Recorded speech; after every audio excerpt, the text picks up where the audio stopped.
everybody, it's your favorite barroom psychiatrist, Ralphie the Drunk. Do, do, do, do. Alright, I tried a new intro. I don't do the music. Anyway, we're going to talk about the biggest, fattest, and most insane thing we've ever heard thus far. Yes, we're going to talk about old St. Nicholas. And actually, we're not. We're going to talk about Santa Claus. You may be wondering what's the difference. I don't want to get caught up in all the mythology behind it, but I will say this. Santa Claus, technically, as we know him today, first made his appearance in Harper's Weekly. If you haven't heard of that, that's because this was in 1863, January 3rd. It was after Christmas. I don't know why that's relevant, but anyway, he made his first appearance in Golden Age comic books and Santa Claus's Funnies in 1939. This is by White Hill or it wasn't a publishing company, actually. It was White Hill Pharmaceutical Company. Interesting fact about that. There's actually an ad in there for a toothache medicine that has cocaine. Oh, how we long for the olden days. Anyway, so you're probably wondering, oh my God, why are you picking on old Saint Nick? Well, I'm picking on him because it's just a creepy thought. First off, he thinks he's the moral arbiter of how our children should be raised. He judges them. Who's to say he's allowed to sit there and say if they've been good or bad, and that's what determines them to get a gift?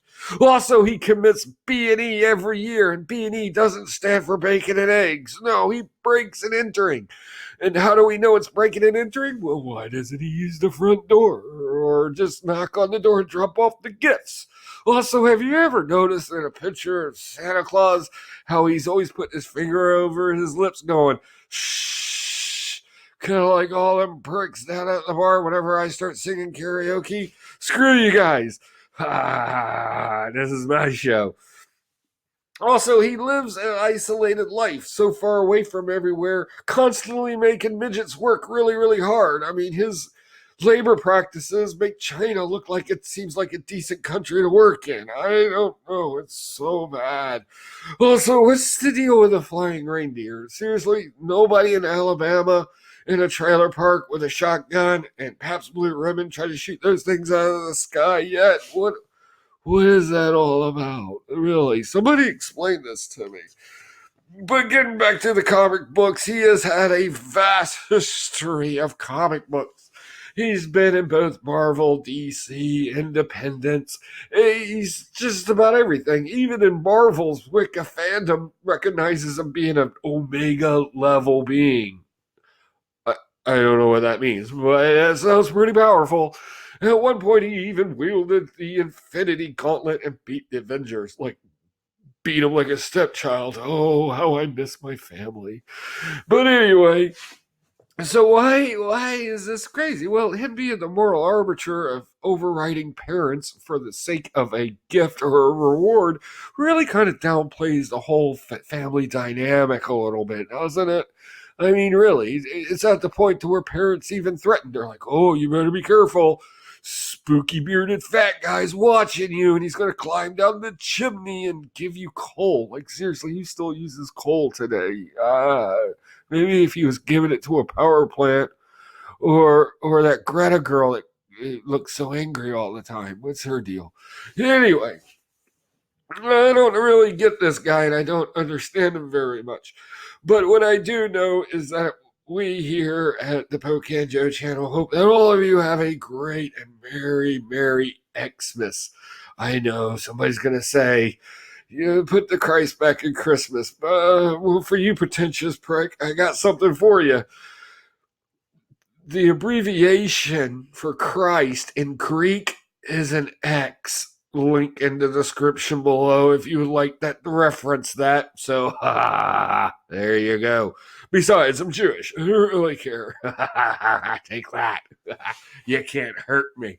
But anyway, I'm not beating up on old St. Nicholas there because, I'm a horrible person, nor is it the reason for doing it is because I didn't get my 1983 Tonka Masters of the Universe He-Man Big Wheel. Oh, so help me God. Wish that fat man would break into the house tonight. I'd start a fire. Anyway, remember, don't be like Santa. You're not the moral arbiter of what's good and bad for how people raise their children. And besides, what's good or bad at the end of the day? Should we all just kind of have, like, some baseline rules? Oh, that's right. We call it society. Why would some guy that lives isolated in the woods, basically slave labor, telling everybody what's right and what's wrong? Really, we're really taking advice from this guy. Anyway, I don't know. Anyway, one interesting thing that happened in comic books that you may be interested in is that all the other characters that we believe in, like, the Easter Bunny, mind you, doesn't break into the house. The Tooth Fairy, yeah, she breaks in the house, but I mean, really, who doesn't mind a woman breaking into the house every now and then? Angela, I'm talking to you if you're listening to the show.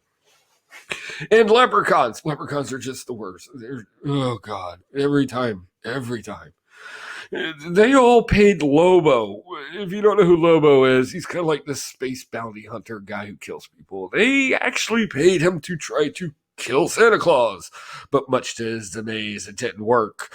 But pretty much, Santa Claus has worked with just about every type of superhero out there, from Spider-Man to Captain America to Superman to Batman, and even featured in a heavy metal magazine.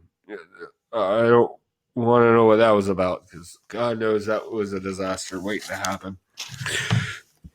But all in all, I really think the whole psychology behind Santa Claus is just to remind us that, to be happy and to be jolly and just, be cool with one another. And, if you got a couple of gifts you want to give out, that would be great too. Especially those people, like in-laws that you only see once a year, because, they're the worst.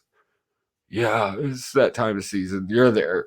Give them a call anyway. Maybe they'll leave you in the will. What do I know? I don't know. So we're way off of psychology right now. So I'm going to get out of here. And one last time, I'm going to say Merry Christmas, Happy Hanukkah, whatever your thing is. Just remember, the thing means that we should all be together and be cool.